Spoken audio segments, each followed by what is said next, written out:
Welcome to task 2. Task 2, lead a team.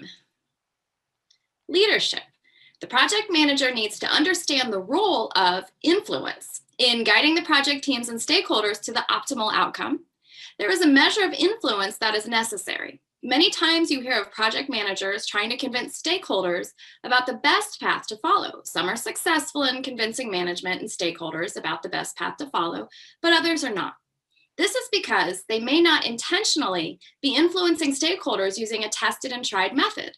However, there is an expectation for project managers the demonstrated ability to influence management and senior stakeholders. Lead a team. The enabler 1.2.1, set a clear vision and mission.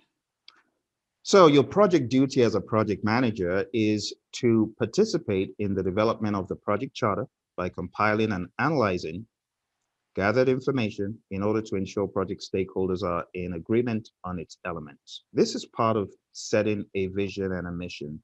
And also when we talk about the vision and mission, it also points back to scope.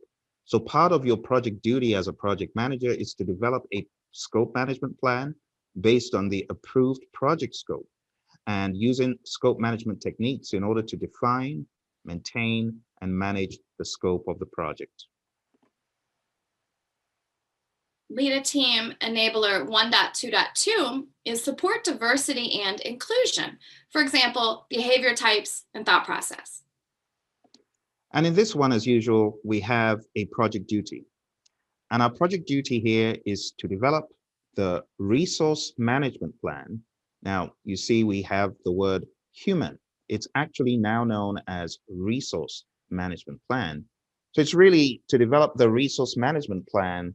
We're talking about the part of the resource management plan that pertains to humans. So when you talk about a resource management plan, you've got to remember you've got a team management plan and you've got a physical resource management plan. So you want to think about the team part.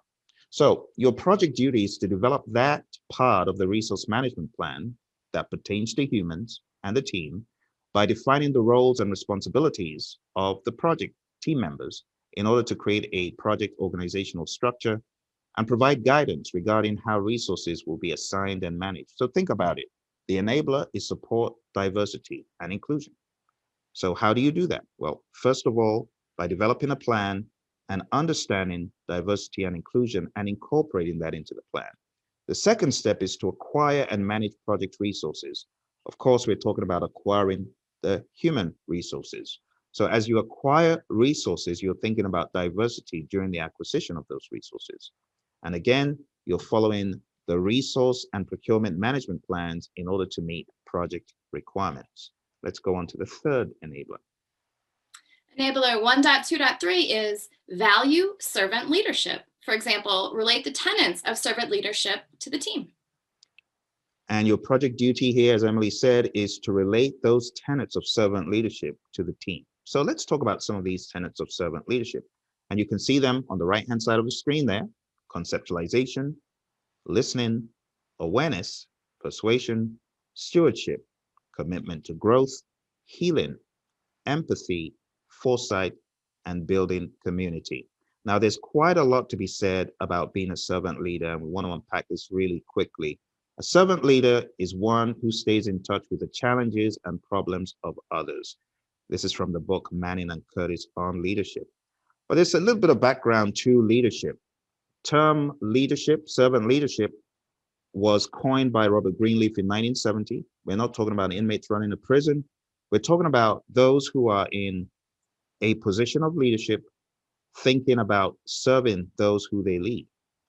Some think you cannot serve and lead at the same time, but you can. Once people are clear about their destinations, the leader's role shifts to one of service. Have you ever heard, let me get out of the way so you can do your job? So let's take a look at the 10 servant leader characteristics really quick.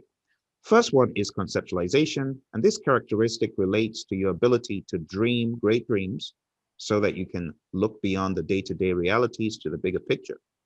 The second one is listening, being an active listener, being able to listen to your people, not interrupting them as they speak, but letting them give feedback, listen to what they say.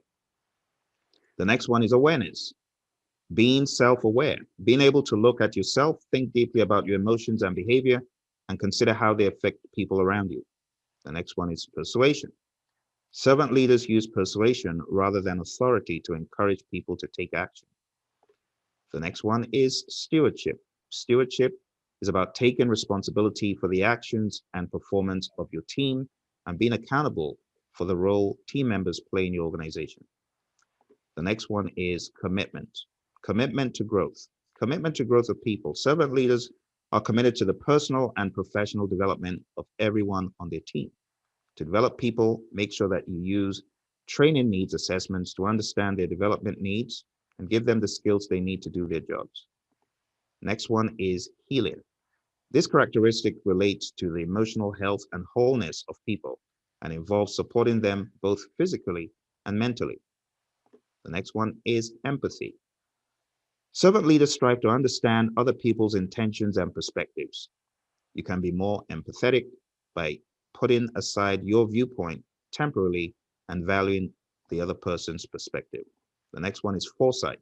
Foresight is when you can predict what's likely to happen in the future by learning from past experiences, identifying what's happening now, and understanding the consequences of your decisions. Last but not least, we have building community. The last characteristic here is all about building community in your organization. How can you do this? You can do this by providing opportunities for people to interact one with another across the company. In other words, bridging gaps and helping people interact for the greater good of the firm. So there's quite a lot of stuff here, as you've seen in the aspect of servant leadership. Let's go on to our next one, Emily, 1.2.4. Sure. Enabler 1.2.4 is determine an appropriate leadership style, directive, maybe collaborative. And in this one, we've got a project duty to perform a stakeholder analysis. So when we talk about determining an appropriate leadership style, we are going to analyze the people who are not only in our immediate team, but the wider group of stakeholders, because you also need to lead those individuals as well. There's a very popular model by Hersey and Blanchard here, and it's called the situational leadership model.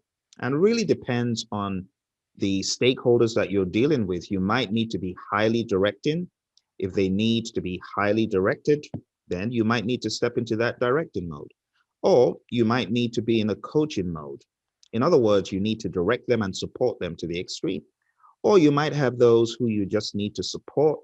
They understand what needs to be done, but they need that emotional and mental support. Or you might have people in the green zone. We call those people those who you delegate the responsibilities to. And those in the delegating group typically are able to work on their own without supervision. They don't need a lot of support. And we find this style being used with senior executives. So on your exam, you can expect to get questions that give you a situation and ask you what leadership style would you use in such a situation. Let's go to 1.2.5. The enabler is inspire, motivate, and influence team members and stakeholders. For example, with a team contract, a social contract, maybe a reward system.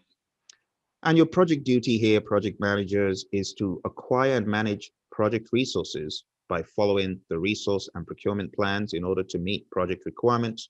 So when you have acquired those resources, human resources, people on your team, your job is to motivate them, to inspire them. And that's pretty much what this says.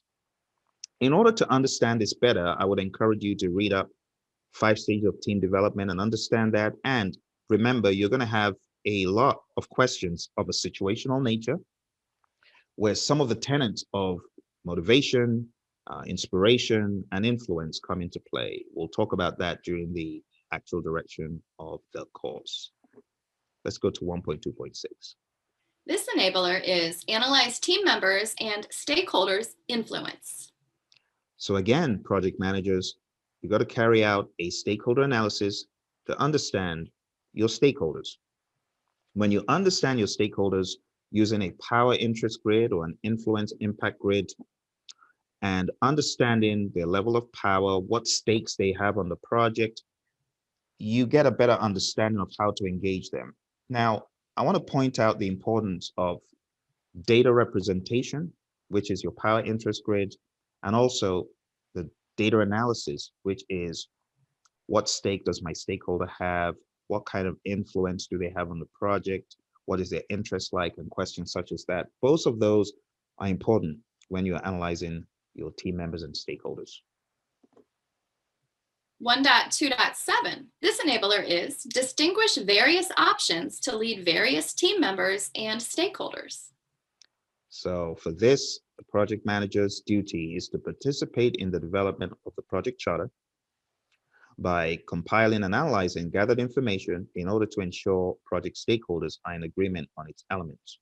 So right from the get-go, project managers should begin to identify stakeholders at a high level in the stakeholder list, and then distinguish options of how to lead various team members and stakeholders when you get into the identification of stakeholders, the power interest grid, influence impact grid, stakeholder analysis to understand the full spectrum. And there's one term here that I want you to take a look at in the PMP guide. It's a salience model. When you take a look at the salience model, you know the power, the urgency, and the legitimacy of these stakeholders, and you want to apply that to better manage the project. So we've talked about quite a number of things. Emily, let's just go through them one by one. Sure.